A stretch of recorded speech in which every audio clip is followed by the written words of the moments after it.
नमस्कार, मैं हूं प्रीति रघुनंदन। पिछले हफ्ते रूस में एक सशस्त्र विद्रोह हुआ जिससे दुनिया भर में सनसनी मच गई। रूस के राष्ट्रपति पुतिन को उसी वैगनर ग्रुप के मालिक येवगेनी प्रिगोजिन ने चुनौती दी जिसे खुद पुतिन ने पैदा किया।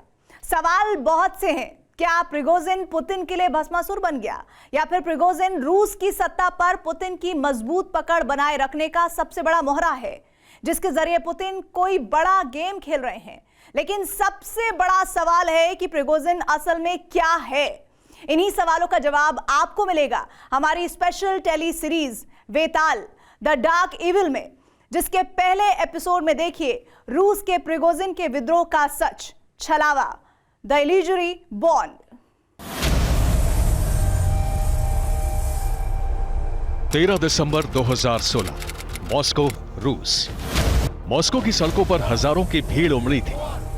रूस की राजनीति में व्लादिमीर पुतिन के दबदबे को चुनौती देने के लिए विपक्ष के सबसे बड़े नेता एलेक्सी नावाल्नी खुलकर सामने आ चुके थे। नावाल्नी पहले भी ऐसी कोशिश कर चुके थे और बदले में कई बार जेल की हवा भी खा चुके थे। लेकिन इस बार उन्हें लगा कि रूस में हवा का रुख पुतिन के खिलाफ है। लिहाजा नावाल्नी ने ऐलान कर दिया कि वो 2018 के चुनाव में रूस के राष्ट्रपति पद के उम्मीदवार होंगे। 4 महीने बाद 27 अप्रैल 2017, बार्नौल, अल्ताई, रूस।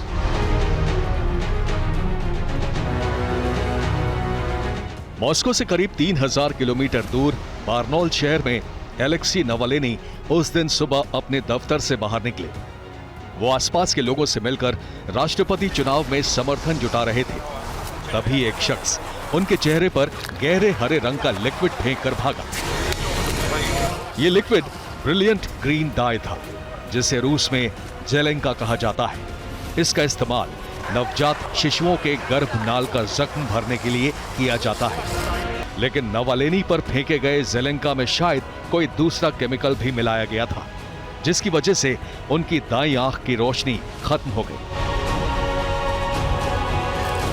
नावाल्नी और उनके समर्थकों का आरोप था कि यह हमला पुतिन ने करवाया है। हालांकि इसके बाद भी नावाल्नी का पॉलिटिकल एक्टिविज्म बंद नहीं हुआ। वो पुतिन की सत्ता के लिए चुनौती बनते जा रहे थे। उन्हें ना तो राष्ट्रपति चुनाव लड़ने दिया गया, ना ही मॉस्को के मेयर का चुनाव लड़ पाए। नावाल्नी ने इसके बाद उस जनमत संग्रह का विरोध करने की गुस्ताखी की, जिसके जरिए राष्ट्रपति पद पर पुतिन के ताउम्र काबिज होने का रास्ता खुला। नावाल्नी यहां भी पुतिन से हार गए, लेकिन पुतिन ने उन्हें माफ नहीं किया। 20 अगस्त 2020, ओम्स्क, साइबेरिया, रूस। नावाल्नी उस दिन रूस के टॉम्स्क शहर से मॉस्को के लिए हवाई जहाज में सवार हुए। उन्होंने विमान में पानी पिया और थोड़ी देर बाद नावाल्नी की हालत नाजुक थी।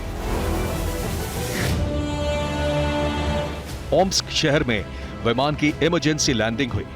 तब तक नावाल्नी कोमा में जा चुके थे।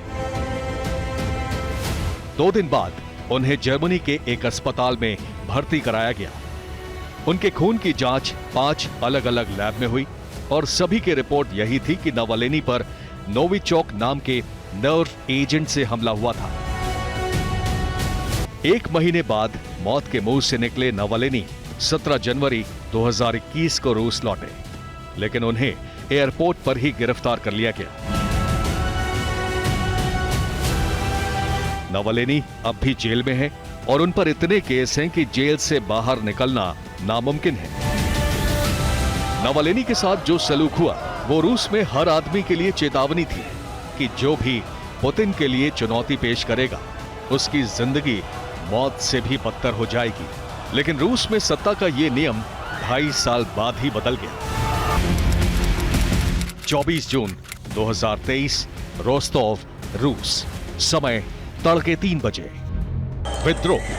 पूरे रूस में यही शब्द गूंजा था जब लोगों ने मॉस्को से लगभग 1100 किलोमीटर दूर रोस्तोव शहर में बख्तरबंद गाड़ियों में वैगनर ग्रुप के हथियारबंद लड़ाकों को देखा। यूक्रेन के लुहांस्क में रूस की तरफ से लड़ रहे वैगनर ग्रुप के फाइटर जंग के मैदान से मॉस्को की ओर कूच कर गए थे। उन्होंने रूस के रक्षा मंत्री के खिलाफ जंग का ऐलान कर दिया था। उनके तेवर देखकर रोस्तोव में किसी की हिम्मत नहीं हुई जो उन्हें रोकने की कोशिश करे। रोस्तोव ने वैगनर के सामने समर्पण कर दिया।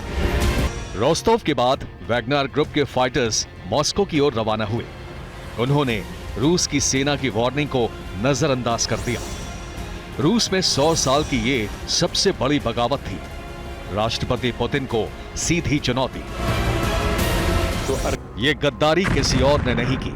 पुतिन को ये चुनौती उस येवगेनी प्रिगोजिन ने दी थी जिसे पुतिन का बेहद विश्वास पात्र माना जाता है। पुतिन ने ऐलान कर दिया कि वो इस गद्दारी को कुचल देंगे, लेकिन कुछ घंटों के गदर के बाद सीन बदल गया। मॉस्को से लगभग 200 किलोमीटर पहले वैगनर ग्रुप के मुखिया प्रिगोजिन ने युद्ध विराम का ऐलान कर दिया। 25 जून 2023, क्रेमलिन, मॉस्को, रूस। वैगनर ग्रुप के लड़ाके अपनी पुरानी पोजीशन पर वापस लौट चुके थे, लेकिन वैगनर ग्रुप के मालिक येवगेनी का कहीं पता नहीं था। आशंका जताई जा रही थी कि उसे या तो गिरफ्तार किया जा चुका है या फिर रूस की खुफिया एजेंसी प्रिगोजिन को ठिकाने लगा चुकी है। लेकिन ये आशंका भी हवा हो गई। पुतिन के प्रवक्ता ने साफ किया कि प्रिगोजिन को पुतिन ने माफ कर दिया है। आखिर पुतिन ने इतनी बड़ी गद्दारी कैसे बर्दाश्त कर ली? क्या पुतिन ने प्रिगोजिन के साथ 30 साल पुराने रिश्तों का लिहाज किया, या फिर प्रिगोजिन का विद्रोह और उसे माफ करके बेलारूस भेजने के पीछे पुतिन का कोई प्लान है? इस सवाल ने दुनिया भर की खुफिया एजेंसियों के दिमाग की बत्ती जला दी। इस सवाल का जवाब जानने के लिए आपको यह समझना होगा कि प्रिगोजिन कौन है, वैगनर ग्रुप क्या है, क्या और कैसे काम करता है, और इससे भी बड़ी बात कि जिस रूस में विपक्ष के नेताओं की आवाज कुचलती जाती है, उस रूस में वैगनर ग्रुप किसके इशारे पर इतना बड़ा हो गया कि वो पुतिन की वार्निंग भी अनसुनी कर बैठा।